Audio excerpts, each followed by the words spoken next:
Hello दोस्तों, स्वागत है आपका एक बार फिर से हमारे चैनल पर। मैं हूं सोनू जगदाले गावड़े। आज हम लेकर के आए हैं आपके लिए MCQs ऑफ बायोलॉजी। जो बच्चे नीट की प्रिपरेशन कर रहे हैं उनके लिए हम क्लास 11th ग्रेड के बायोलॉजी पोर्शन से जो पूरा सिलेबस है आपका, उससे जो MCQs, जो मोस्ट इम्पॉर्टेंट MCQs बनते हैं वो लेकर के आए हैं हम। और हम कोशिश करेंगे कि हम इन MCQs को डिस्कस भी करें, और जहाँ भी आपको लगता है, आपको दिक्कत होती है, आप कमेंट बॉक्स में उसको मेंशन करें, हम उसको रिजॉल्व करने की कोशिश करेंगे।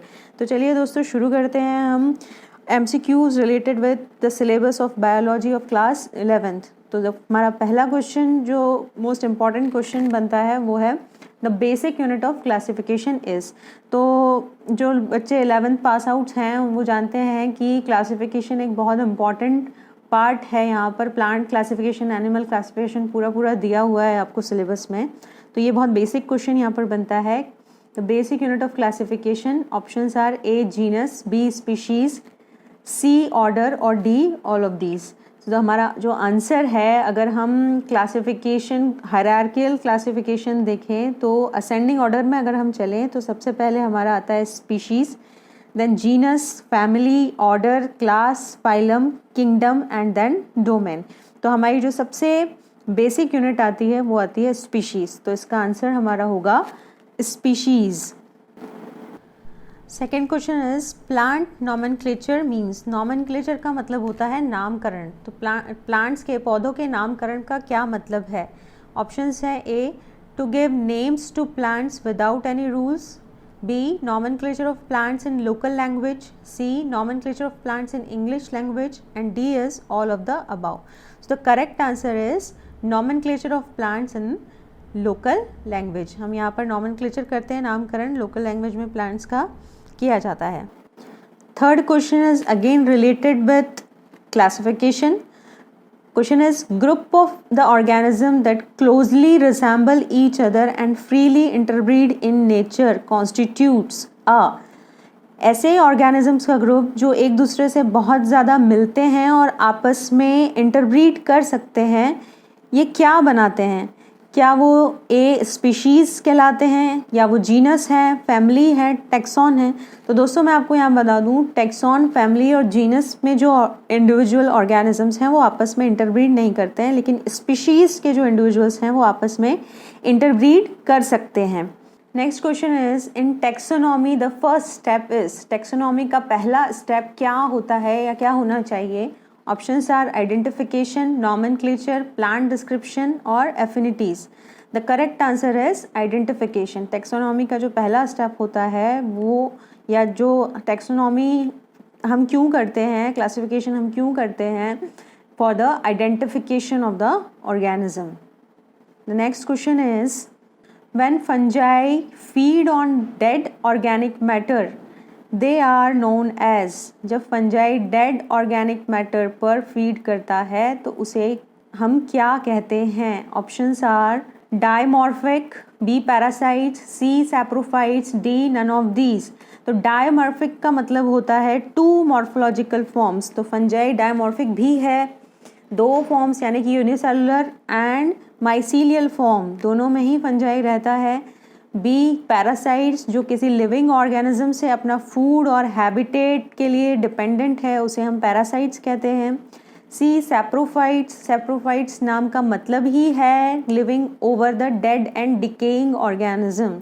तो यहाँ पर जब फंजाई किसी डेड ऑर्गेनिक मैटर पर डिपेंडेंट है, उस पर फीड कर रहा है, तो वो सैप्रोफिटिक फंजाई है। So the answer is saprophytes. Next question is Escherichia coli, या जिसे हम ई कोलाई भी कहते हैं, it is used extensively in biological research. E coli bacteria का बायोलॉजिकल रिसर्च या बायोलॉजी रिसर्च की जो फील्ड्स हैं उसमें सबसे ज़्यादा यूज़ किया जाता है, जो सबसे ज़्यादा एक्सपेरिमेंट्स किए जाते हैं वो उसी बैक्टीरिया को लेकर के किए जाते हैं। तो क्यों किए जाते हैं? ऑप्शंस आर ये इजीली कल्चर्ड है, इसको लेबोरेटरी में कल्चर करना आसान होता है, B इसको हैंडल करना आसान होता है, या फिर C इसको हैंडल करना मुश्किल होता है, D ये होस्ट में बहुत आसानी से मल्टीप्लाई होता है। The answer is A, it is easily cultured. इसको कल्चर करना बहुत आसान होता है लेबोरेटरी कंडीशंस में अदर बैक्टीरियाज के कंपैरिजन में। एक बहुत ही सिंपल मीडिया पे ये आसानी से ग्रो कर जाता है, इसलिए इसको स्टडी करना भी और बार बार कल्चर करना भी आसान होता है। Next question is what is true for cyanobacteria. तो साइनोबैक्टीरिया के लिए निम्नलिखित में से क्या सत्य है। तो साइनोबैक्टीरिया बैक्टीरिया है लेकिन they are oxygen producing bacteria, और हम ये भी कह सकते हैं कि पृथ्वी पर, धरती पर जो लाइफ की शुरुआत हुई थी वो साइनोबैक्टीरिया से हुई थी। साइनोबैक्टीरिया प्रोकैरियोट्स हैं लेकिन वो क्या होते हैं, फोटोसिंथेटिक एल्गी भी इन्हें कहा जाता है। तो निम्नलिखित में से क्या ऑप्शन इनके लिए सत्य है, क्या वो ऑक्सीजेनिक होते हैं और इनमें नाइट्रोजिनेज एंजाइम जो है, नाइट्रोजिनेज है, ये प्रेजेंट होती है।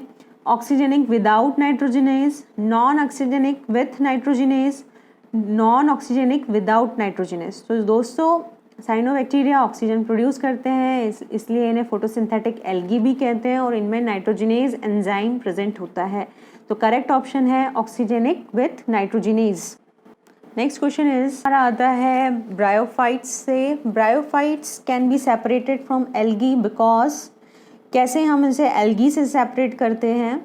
Option A, they are thalloid forms. Option B, they have no conducting tissue. Option C, they possess archegonia.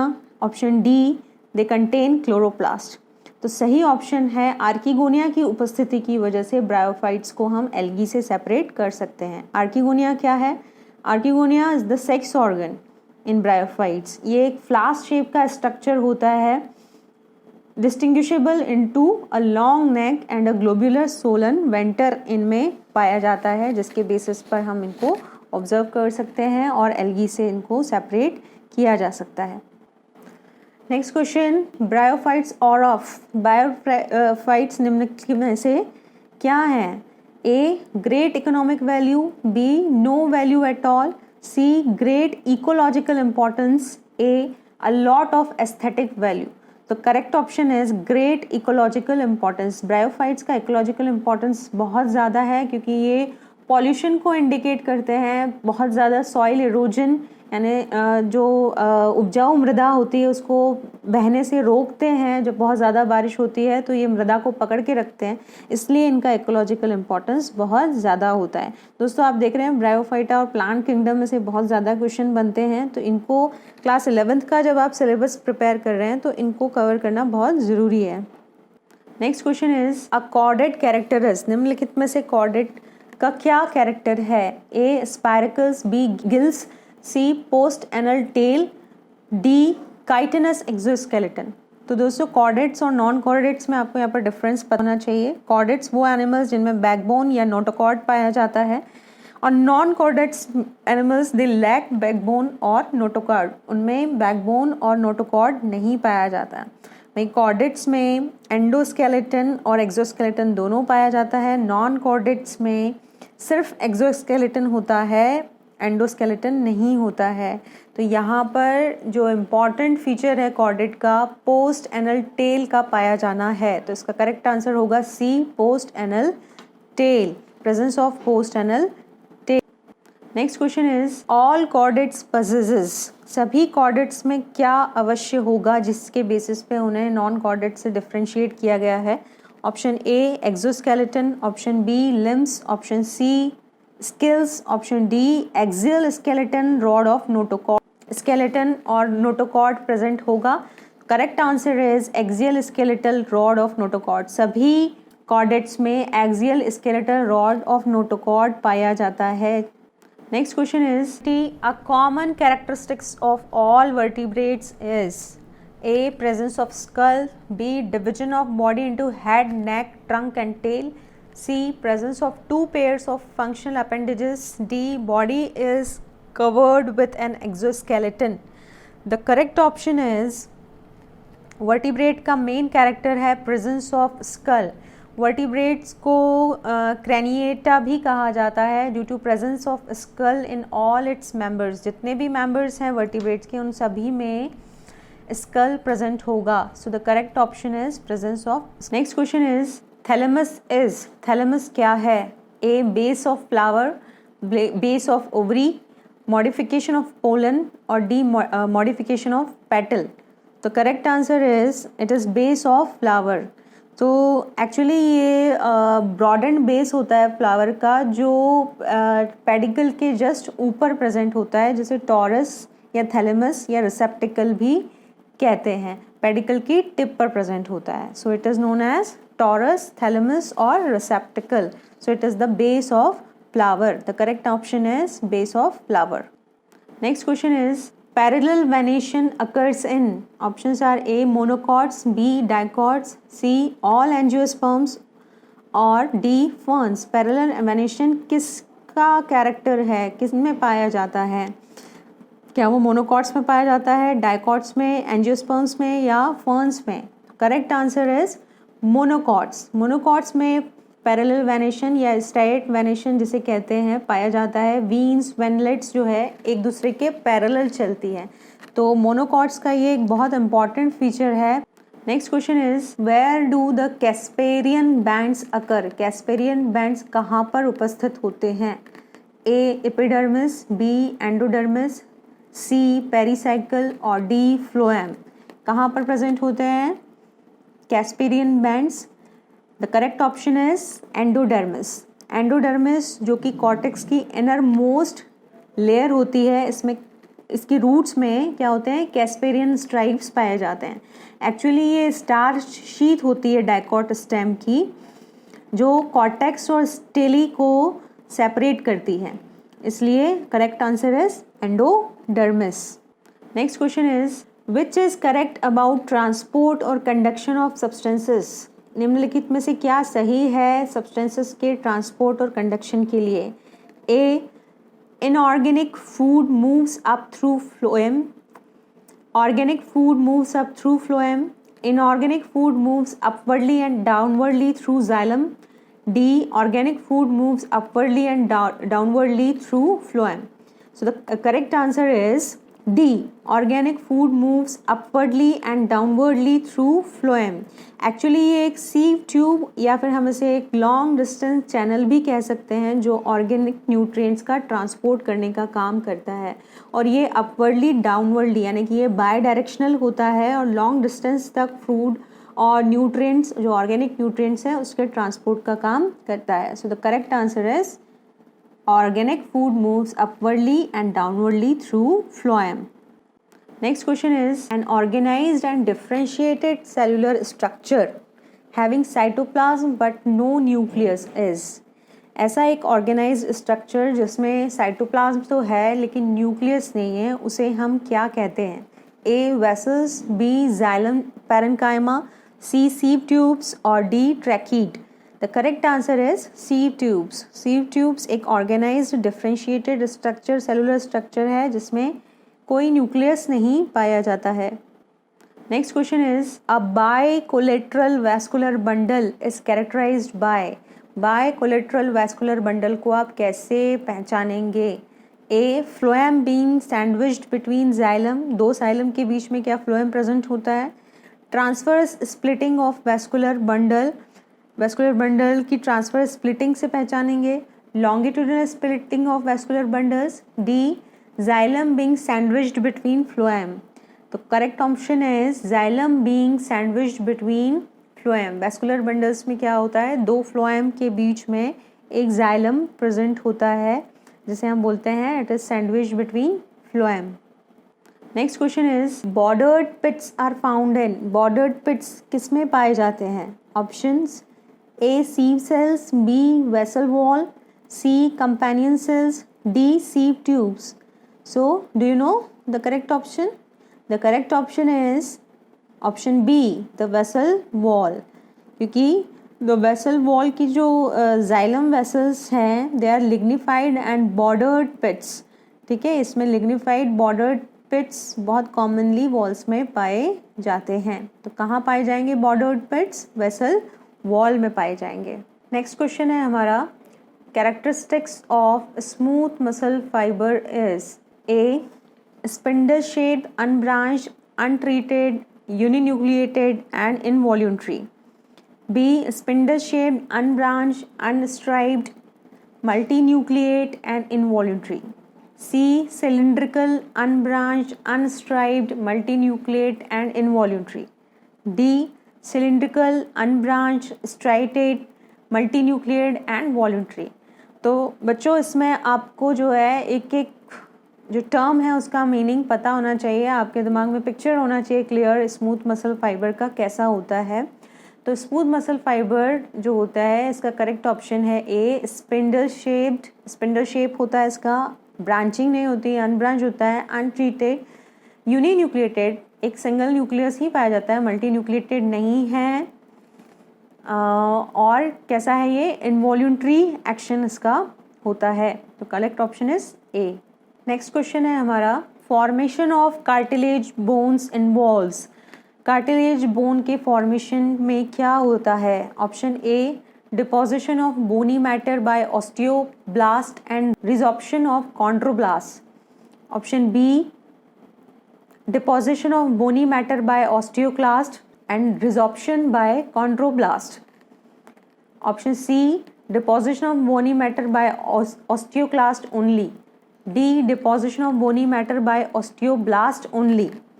So correct option is A, deposition of bony matter by osteoblast and resorption chondroblast. तो यहाँ पर जो cartilage bone का formation है वो osteoblast के deposition और chondroblast के रिजॉर्प्शन से होता है। नेक्स्ट क्वेश्चन है हमारा, blood capillary consist of. Blood capillary किससे बनी होती है? Options are endothelium and thin coat of connective tissues plus muscle fibres. Option B, endothelium and thin coat of connective tissues. Option C, endothelium and thin coat of muscle fibres, and option D, endothelium only. So the correct answer is endothelium only. तो जो आपकी blood capillaries होती हैं, देखिए जो बड़ी blood vessels होती हैं उसका जो कंसिस्टेंसी है वो अलग है, उसका जो फॉर्मेशन है वो अलग तरह से होता है, अलग अलग वेसल्स में अलग अलग लेयर्स पाई जाती हैं, आर्टरीज, वेन्स में अलग अलग लेयर्स पाई जाती है, लेकिन यहाँ पर स्पेसिफिकली कैपिलरी की बात हो रही है। तो कैपिलरी यानी कि बहुत ही फाइन थिन ब्लड वेसल्स को हम कैपिलरी कहते हैं। तो ये सिर्फ एंडोथीलियम की ही बनी होती है, इसमें कोई कनेक्टिव टिश्यू, मसल फाइबर नहीं पाया जाता है, ये आपको याद रखना है। Next question, very interesting question, fluid mosaic model of cell membrane या जिसे प्लाज्मा मेम्ब्रेन भी हम कहते हैं, ये किसने दिया था? Options are Danieli and Devson, B, Singer and Nicholson, C, Garner and Allard, D, Watson and Crick. So I hope you know the answer. The correct option is Singer and Nicholson. इन्होंने जो है plasma membrane का fluid mosaic model दिया था, जो biolipid layer and integrated protein वाला जो model है, जो इसके सारे फीचर्स के बारे में बताता है, ये दिया था सिंगर एंड निकोलसन ने। Next question is, ribosomes are the centre for A, respiration, B, photosynthesis, C, protein synthesis, D, fat synthesis. तो correct option is protein synthesis. इसको कहा, ये भी कहा जाता है कि ribosomes are the site of protein synthesis. तो राइबोसोम्स बहुत इंपॉर्टेंट ऑर्गेनेलीज हैं, चाहे प्रोकैरियोटिक सेल हो या यूकैरियोटिक सेल, राइबोसोम्स दोनों में पाए जाते हैं। बिना राइबोसोम्स के सेल जो इन्फॉर्मेशन है डीएनए में, जो आपका सेंट्रल डॉग्मा है, वो कंप्लीट ही नहीं हो पाएगा विदाउट राइबोसोम्स। तो याद रखेंगे, ribosomes are only for protein synthesis. Very simple and easy. Next question है हमारा, all plastids have similar structure because they can. सभी तरह के प्लास्टिड्स का स्ट्रक्चर सेम होता है, क्यों?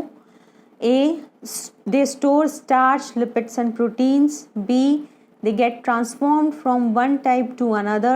C, perform same function. D, be present together. So the correct answer is they get transformed from one type to another. एक type से another type में बदल सकते हैं। तो सभी प्लास्टिड्स का सिमिलर स्ट्रक्चर होता है, बहुत आसानी से वो एक टाइप से अनदर टाइप में बदल जाते हैं। तो उनके कलर के आधार पर 3 तरह के प्लास्टिड्स होते हैं, ल्यूकोप्लास्ट, क्रोमोप्लास्ट एंड क्लोरोप्लास्ट, जो आपस में एक दूसरे में बदल सकते हैं। Next question is, name of Schleiden and Schwann are associated with.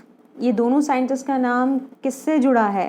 A protoplasm as the physical basis of life, B cell theory, C theory of cell lineage, D nucleus functions as control centre of the cell. So the correct option is option B, cell theory. Cell theory जो है शीडन and श्वान ने 1839 में propose किया था, और जिसके हिसाब से all living organisms are composed of cells. सभी लिविंग ऑर्गेनिजम्स चाहे वो बैक्टीरिया हो या ह्यूमन हो, सेल से मिलकर बने हैं. इनकी सेल थ्योरी को सेल प्रिंसिपल या सेल डॉक्ट्राइन भी कहा जाता है. तो आप याद रखेंगे इन दोनों का नाम. Next question, length of one turn of the helix in A form DNA is approximately. DNA helix के एक टर्न का लेंथ कितना होता है? Options are 3.4 nm, 2 nm, nm is nanometre, 0.34 nm और 20 nm. तो डीएनए का स्ट्रक्चर अगर आप देखेंगे तो एक हेलिक्स का टर्न का जो लेंथ है वो 3.4 nm है. ये स्पेसिफिकेशन आपको याद रखने पड़ेंगे. एक हेलिक्स के टर्न का जो लेंथ है, वन टर्न का लेंथ, वो 3.4 nm होता है.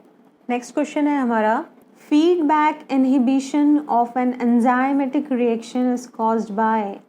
कोई भी एंजाइमेटिक रिएक्शन, या हम कहें कि जितने भी सेल में पाथवेज ऑपरेट होते हैं वो सारे एंजाइमेटिक रिएक्शंस ही होते हैं.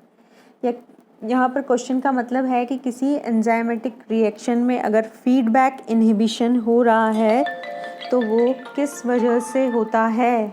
Options are A end product, B substrate, C enzyme, D rise in temperature. तो दोस्तों फीडबैक इनहिबिशन का मतलब ही है कि यहाँ पर जो पाथवे का प्रोडक्ट बन रहा है, इनिशियल जो रिएक्टेंट होता है सबस्ट्रेट होता है और एक होता है प्रोडक्ट. तो प्रोडक्ट ही जा कर के सबस्ट्रेट को ब्लॉक कर देगा, रिएक्शन को ब्लॉक कर देगा. उसे हम कहते हैं फीडबैक इनहिबिशन. तो फीडबैक इनहिबिशन हमेशा होता है एंड प्रोडक्ट की वजह से. जब बहुत अधिक मात्रा में एंड प्रोडक्ट आपका इकट्ठा हो जाएगा, सेचुरेशन हो जाएगा, तो रिएक्शन अपने आप स्टॉप हो जाएगी. इसे कहते हैं फीडबैक इनहिबिशन. नेक्स्ट क्वेश्चन है हमारा, which is an essential amino acid. निम्नलिखित में से कौन सा एक एसेंशियल अमीनो एसिड है? A serine, B aspartic acid, C glycine, D lysine. So the correct option is D, lysine. देखिए आप amino acids are the building blocks of protein. Protein कैसे बनता है? अमीनो एसिड्स से बनता है. तो अमीनो एसिड्स को कैटेगराइज किया गया है essential amino acids and non essential amino acids. तो नॉन एसेंशियल अमीनो एसिड्स वो होते हैं जिसे हमारी सेल खुद सिंथेसाइज कर सकती है, लेकिन एसेंशियल अमीनो एसिड्स वो होते हैं जिन्हें हमारी सेल खुद नहीं बना सकती, वो हमें डाइट से या बाहर से लेना पड़ता है. तो the correct option is lysine. Next question है हमारा, lipids are insoluble in water because lipid molecules are. Lipids यानी कि आपने देखा होगा जो भी आप ऑयल, घी, फैट यूज़ करते हैं वो वाटर में इनसॉल्युबल होता है. तो क्यों होता है? A hydrophilic, B hydrophobic, C neutral, D zwitter ions. Correct option is lipids are hydrophobic in nature. Hydrophilic मतलब वाटर लविंग, हाइड्रोफोबिक मतलब वाटर हेटिंग या वाटर रिपेलिंग, जो वाटर को पसंद नहीं करते हैं. सी न्यूट्रल और डी ज्विटर आयंस. तो लिपिड्स जो होते हैं वो हाइड्रोफोबिक होते हैं क्योंकि वाटर पोलर होता है. एंड एक यूनिवर्सल रूल है लाइक डिजॉल्व्स लाइक, यानी वाटर जो पोलर बॉडीज़ होती हैं वो वाटर में डिजॉल्व हो सकती हैं. जो पोलर मॉलिक्यूल्स होते हैं वो वाटर में डिज़ोल्व होते हैं. जो नॉन पोलर यानी जिनके ऊपर कोई चार्ज नहीं है वो वाटर में डिज़ोल्व नहीं होते हैं, जिन्हें हम हाइड्रोफोबिक कहते हैं. तो लिपिड्स वाटर में इसलिए नहीं डिज़ोल्व होते हैं क्योंकि वो हाइड्रोफोबिक हैं. नेक्स्ट क्वेश्चन है हमारा, which one of the following structures will not be common to mitotic cells of higher plants. Higher plants की माइटोटिक सेल में निम्नलिखित में से क्या नहीं पाया जाता है? A cell plate, B centriole, C centromere, D spindle fibres. Mitotic cells मतलब जहाँ पे माइटोसिस हो रहा है सेल्स में, वहाँ पर सेंट्रियोल नहीं पाया जाता है। B, centriole is the characteristics of animal cell. Plant cell do not contain centriole, plant cell में सेंट्रियोल नहीं होता है। साइटोकाइनेसिस के दौरान सेल प्लेट अपीयर होती है किसी भी डिवाइडिंग सेल में, और जो सेंट्रोमियर होता है वो सिस्टर क्रोमेटिड्स को होल्ड करके रखता है। क्रोमोसोम्स में जब सिस्टर क्रोमेटिड्स का फॉर्मेशन होता है तो किससे अटैच होते हैं? सेंट्रोमियर से अटैच होते हैं। और स्पिंडल फाइबर का रोल कब आता है? ड्यूरिंग द मेटाफेज स्टेज में। So centrioles are absent in plant cell. Next question है हमारा, माइक्रोट्यूब्यूल्स इज इन्वॉल्व्ड इन। देखिए माइक्रोट्यूब्यूल जो है सेल के साइटोस्केलेटन का पार्ट है और इसका बहुत महत्वपूर्ण रोल होता है, लेकिन सबसे महत्वपूर्ण रोल क्या है? Options are cell division, muscle contraction, C membrane architecture, D DNA recognition. क्या सेल डिवीजन में इन्वॉल्व है, या मसल्स के खिंचाव में इन्वॉल्व है, या मेम्ब्रेन के आर्किटेक्चर यानी उसको होल्ड करना है या उसको बनाने में इन्वॉल्व है, या फिर डीएनए को रिकॉग्नाइज करने में इन्वॉल्व होता है? तो correct option is cell division, क्योंकि सेल डिवीजन के दौरान चाहे माइटोसिस हो या मियोसिस हो, जब स्पिंडल फाइबर का फॉर्मेशन होता है तो वो माइक्रोट्यूब्यूल्स से होता है। तो correct option is it is involve in cell division. इसके अलावा भी अगर आपको ऑप्शंस मिलते हैं कि सेल साइटोस्केलेटन का निर्माण करने में सेल के भी इन्वॉल्व होता है, सेल के अंदर ऑर्गेनेलीज को एक स्थान से दूसरे स्थान पर ले जाने में भी इन्वॉल्व होता है, लेकिन जो सबसे इम्पॉर्टेंट रोल है वो सेल डिवीजन में, स्पिंडल फाइबर के फॉर्मेशन में इसका रोल होता है। Correct option is microtubules involved in cell division. Next question है हमारा, during cell division the spindle fibres attached to the chromosome at a region called। Cell division के दौरान स्पिंडल फाइबर क्रोमोसोम के किस रीजन से attach होते हैं? Options chromocentre, B kinetochore, C centriole, D chromomeric. So I hope ये आपको आता होगा, बहुत इजी क्वेश्चन है। Option B is correct, kinetochore. Kinetochore actually centriole के ऊपर एक प्रोटीनिशियस कवरिंग होती है जिससे कि स्पिंडल फाइबर अटैच होता है और क्रोमोसोम्स को अपनी तरफ, पोल्स की तरफ खींचता है। तो यहाँ पर क्रोमोसोम के किस रीजन से स्पिंडल फाइबर अटैच होते हैं? It is kinetochore. Next question है हमारा, the best material for the study of mitosis in laboratory is A anther, B root tip, C leaf tip, D ovary। The correct option is B root tip, because यहाँ पर root tip में जो cell division है वो बहुत ही rapidly होता है, जो स्प्राउटिंग सीड्स बल्ब्स हैं उसमें। तो रूट टिप और शूट टिप को कॉन्स्टेंटली डिवाइडिंग मेरिस्टेमेटिक सेल्स भी कहा जाता है, इसलिए यहाँ पर हम माइटोसिस की स्टडी बहुत आसानी से कर सकते हैं और अलग अलग स्टेजेस माइटोसिस की यहाँ पर क्लियरली ऑब्जर्व कर सकते हैं। तो the correct answer is root tip.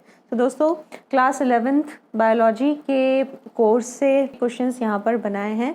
अगले क्वेश्चंस भी हम नेक्स्ट सेशन में लेकर के आने वाले हैं, तब तक के लिए आप इनकी तैयारी करिए। All the best.